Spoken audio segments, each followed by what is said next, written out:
Okay, so picture this. It's July 8th, 1990. The leader of a religious group called Happy Science gets up in front of everyone and delivers what he calls a declaration of victory. But, this wasn't an ending. It was just a beginning.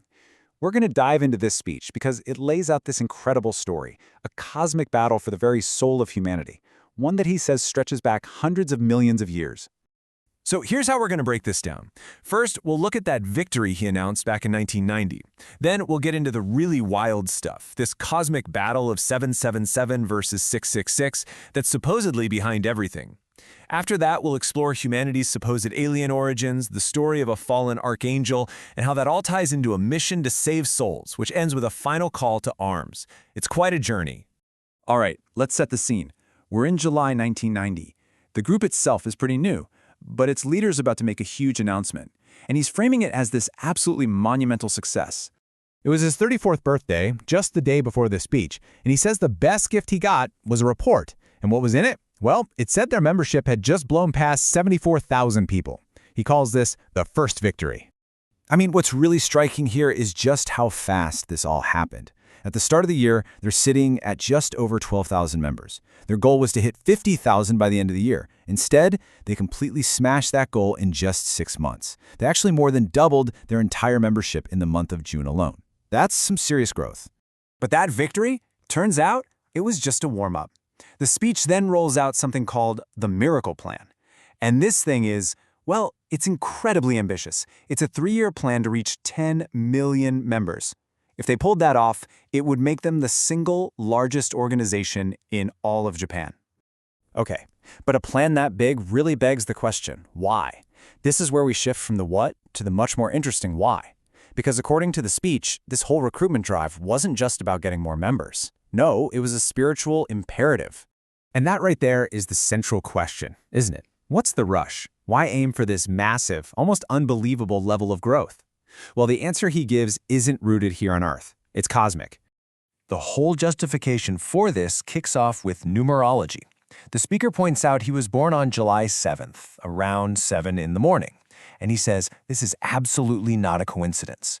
That number, 777, is basically a signifier of his entire mission in life.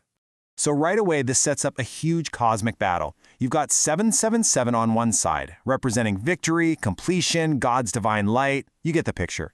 And it's pitted directly against its polar opposite, 666, the number of the beast, the number that represents Lucifer or Satan, the one in charge of hell. And he frames his own birth as the very beginning of this final battle. His whole life is presented as this preordained war against the forces of 666. And the ultimate goal? To completely wipe evil off the face of the earth. Now, to really get a grip on this war, the speech lays out this absolutely epic origin story. And we're not talking about a history that goes back a few thousand years. Oh no, we're talking hundreds of millions of years. So, the story goes like this. The plan to create a utopia on Earth started 600 million years ago. But the first humans, they didn't evolve here. They were visitors. They arrived 365 million years ago from another planet entirely, and they set up this perfect spiritual Eden. But it didn't last. Eventually, humanity fell into materialism and completely forgot who they really were. And the details he gives are incredibly specific. He says 60 million of these advanced beings landed in the area we now call Egypt. They were spiritually enlightened, always in contact with the divine, and get this, they lived for 1,000 years or even more. Yeah, that paradise didn't last. The speech then gets to the big turning point, how organized evil came to be. And it wasn't born in some fiery pit from the dawn of time. No, it was the direct result of a rebellion against heaven. The story goes that a great archangel was sent down to Earth to help guide this new human civilization. But he got seduced by earthly power, by all the influence he had. He started to believe all his success was his own doing, and he got really proud. He rejected any guidance from heaven, and in the end, declared war on God. And that fallen angel? That was Lucifer. And this brings us to a really unique definition of hell. It's not just some place of random punishment. It's described as a highly organized spiritual entity. Think of it like a counter-heaven, built by Lucifer to keep his rebellion going and to wage war from the spirit world. So how does an organization like that recruit new members? Well, the speech calls it possession. The idea is that spirits from hell can actually latch onto living people who are consumed by negative things like greed, anger, and jealousy. By corrupting them while they're alive, hell basically guarantees that when they die, they automatically become part of its army, swelling its ranks. Now, faced with this massive growing threat, heaven obviously couldn't just sit back and do nothing. So the speech lays out this huge divine strategy to fight back, one that's been going on for millions of years, and crucially, a strategy that leads directly to what the group is doing today. So what was this divine counterplan? I mean, how exactly do you fight a spiritual organization that is actively recruiting souls from right here on Earth? Well, according to the speech, heaven rolled out a three-part plan. First, they shortened the human lifespan way down from over 1,000 years to around 100. The idea was to limit the amount of time a soul could be corrupted by earthly stuff. Second, they basically closed off most people's spiritual senses to act as a shield against direct influence from hell.